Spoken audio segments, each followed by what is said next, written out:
السلام علیکم زندگی کا سہارا کی نیکسٹ ایپیسوڈ میں آپ لوگ دیکھیں گے کہ دریا قدر سے دوستی کرنے میں کامیاب ہو چکی ہے اور اب قدر دریا کے گھر آنا جانا شروع بھی ہو چکی ہے۔ اب قدر نے دریا کو اپنے بارے میں سب کچھ بتا دیا ہے کہ کیا اس کے ساتھ ٹریجڈی ہوئی ہے اور ایک شخص کے غصے کی وجہ سے اس کے ساتھ کیا کچھ ہو گیا۔ اس کے اوپر وہ یہ بھی سوال کرتی ہے کہ اگر آپ میری جگہ پہ ہوتی تو آپ کیا کرتی، تو دریا بہت ہی اسمارٹ بن کے اس کے ساتھ کھیلے گی اور اس سے پوچھے گی کہ پہلے تو تم پتہ کرو کہ وہ شادی شدہ ہے، اور اگر شادی شدہ ہے تو اس کے کیا بچے بھی ہیں، اور اگر اس کے بچے بھی ہیں تو تم ان کے لیے اس کو ضرور معاف کر دو، کیونکہ اس کے بچے اس کے بغیر کیسے رہیں گے ساری زندگی۔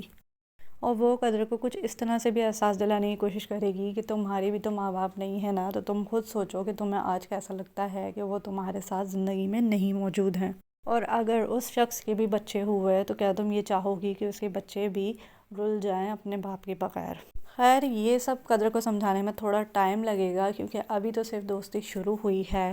خیر، دریا کو بحیثیت ایک عورت قدر کے اوپر کافی ترس بھی آتا ہے اور اسے ہمدردی بھی ہوتی ہے کہ اس کے شوہر کے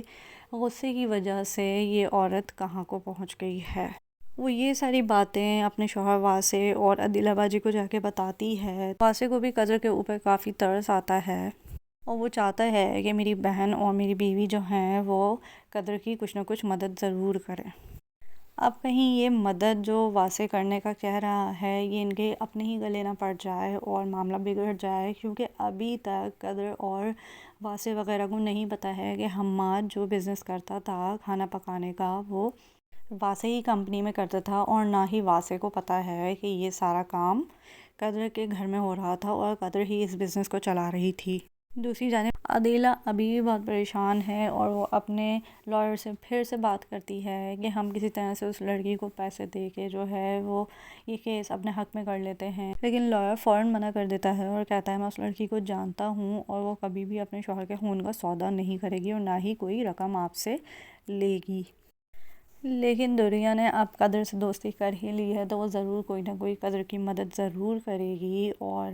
آگے جا کے ہمیں یہ بھی دیکھنے میں آ سکتا ہے کہ وہ اپنے شوہر واسع کی شادی قدر سے کروا دے،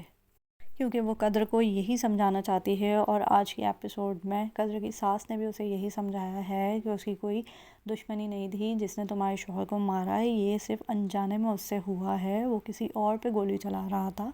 اور اس کی زد میں حماد آ گیا۔ تو دریا بھی یہی سمجھائے گی کہ واسع نے جان بوجھ کے تمہارے شوہر کو نہیں مارا ہے، اور تمہیں اس معاشرے میں جینے کے لیے ایک مرد کے سہارے کی ضرورت پڑے گی، تو کیوں نہ تم میرے شوہر سے ہی شادی کر لو۔ تو اگر آپ کو میری ویڈیو اچھی لگی تو لائک کیجیے گا اور اس چینل کو بھی سبسکرائب کیجیے گا۔ تھینک یو، اللہ حافظ۔